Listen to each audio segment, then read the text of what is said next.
questão da imagem corporal, essa questão da gordofobia, isso é uma coisa que acontece muito hoje em dia, é uma preocupação muito grande com a imagem corporal. O que acontece? O que é a gordofobia? Essa coisa de gordofobia que as pessoas falam tanto na televisão. Gordofobia é um neologismo para um comportamento de pessoas que julgam alguém inferior, desprezível. Eu vou dar um exemplo para vocês. Vamos supor o racismo. E vamos supor a homofobia. Seria a mesma coisa, mais ou menos. Só que no caso da gordofobia, aí envolve a questão do peso. Tá? Além da pessoa ter toda aquela questão de preconceito, tem a questão do peso também. Aí é mais grave. E também tem aquela questão dos estereótipos, né? Aquele estereótipo das pessoas assim. Vou dar um exemplo para vocês, né? Vamos supor, eu tô andando na rua. Quem nunca, né? Às vezes a pessoa tá andando na rua, vê uma pessoa gorda e essa pessoa pensa, nossa, como que essa pessoa consegue chegar nesse tamanho, né? O quanto que essa pessoa tem que comer para ela chegar nesse tamanho? Aí a pessoa fala, né? Isso acontece, né? Às vezes a pessoa fala até inconscientemente, né?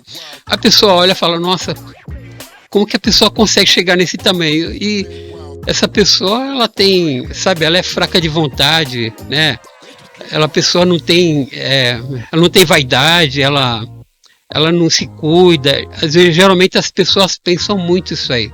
Esse é um estereótipo das pessoas que as pessoas acontece muito por aí entre as pessoas assim. Isso não é só no Brasil, mas isso é no mundo inteiro, tá, gente?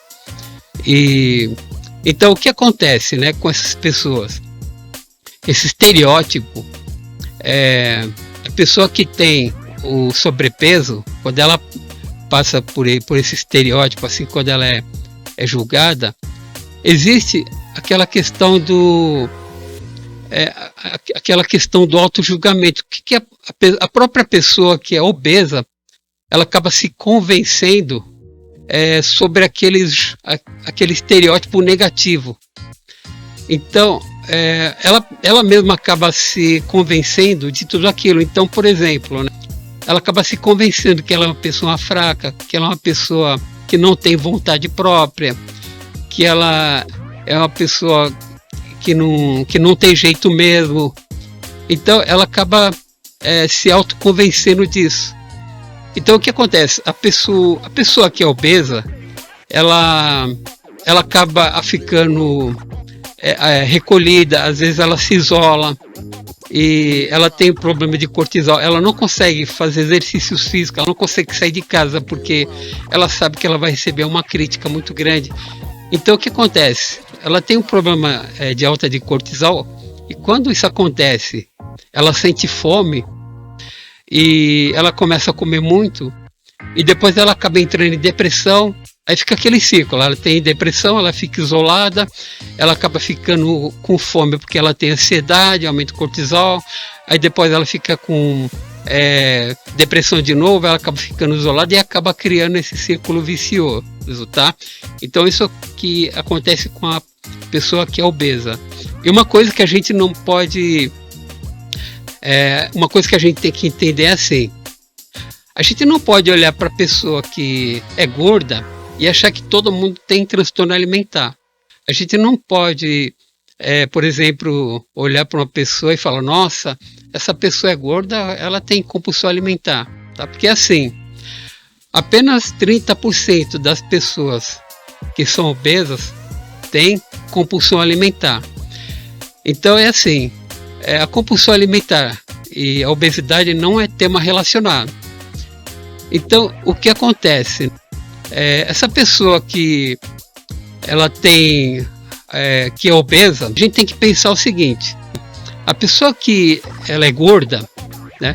Às vezes, eu vou falar assim em questão de IMC, tá? Uma pessoa que tem, uma mulher, por exemplo, que tem IMC de 25, de 20, o normal é 25, tá? A mulher, quando ela chega com IMC de 27, ela já experimenta gordofobia. Ela já experimenta gordofobia e tal. E o homem, geralmente, ele experimenta a gordofobia com IMC de 35.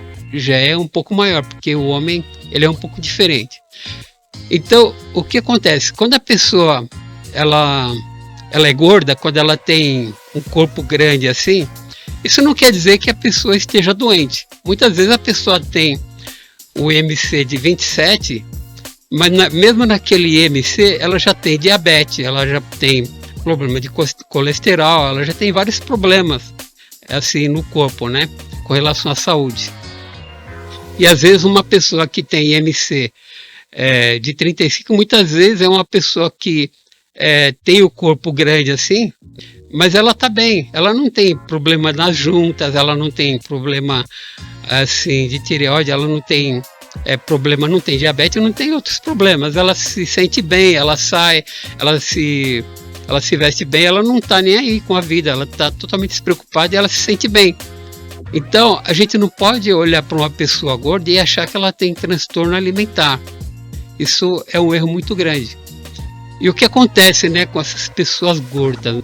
Elas sofrem muito porque, assim, a mídia, por exemplo, a mídia, ela, quando fala alguma coisa assim a respeito de gordofobia, de gordo, assim, quando fala alguma coisa relacionada ao gordo, eles sempre falam, olha, tal...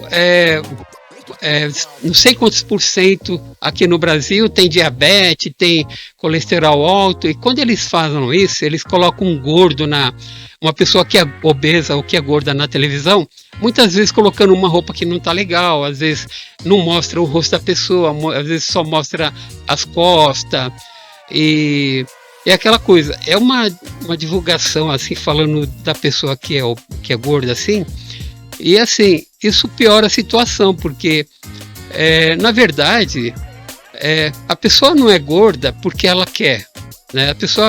E geralmente a pessoa que tem obesidade é multifatorial, a obesidade é multifatorial, entende?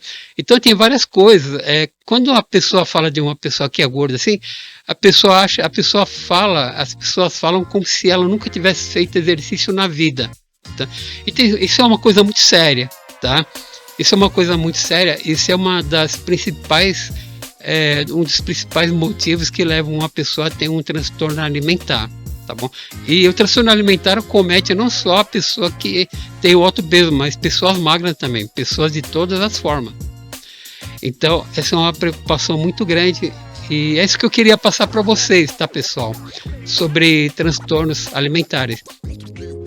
Eu sou especialista em transtornos alimentares e essa é uma especialização que é bem específico mesmo, tá? Porque o transtorno alimentar é um comportamento, tá? É um comportamento. E tem muita gente que confunde o transtorno alimentar com vício. E uma dica para vocês, pessoal, para finalizar esse vídeo, assim, o que eu queria dizer para vocês é assim: não façam dieta, tá, pessoal? Se vocês estão pensando em emagrecer, estão pensando em perder peso, eu acho assim, dieta não é um bom caminho, tá? Vocês têm que levar a vida normal. A pessoa pode comer normalmente, não tem problema nenhum. O problema não é a comida, tá, pessoal? O problema não é a comida. E ninguém vai emagrecer praticando esporte, achando que vai se ficar várias horas praticando esporte, assim, até o ponto de se machucar, achando que vai emagrecer. Não vai emagrecer. Não adianta parar de comer, porque também não vai emagrecer. A questão não é essa. A questão é assim, é você saber quando você está saciada e quando você está com fome, tá? E tudo isso eu ensino no tratamento que eu faço de transtornos alimentares. Se caso você tiver algum problema, é só me procurar, tá bom? Eu estou deixando aqui no telão o meu site.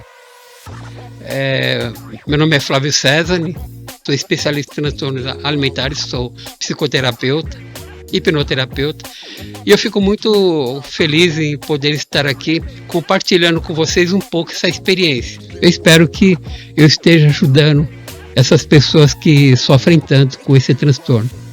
E até logo, pessoal. Muito obrigado pela atenção e até mais.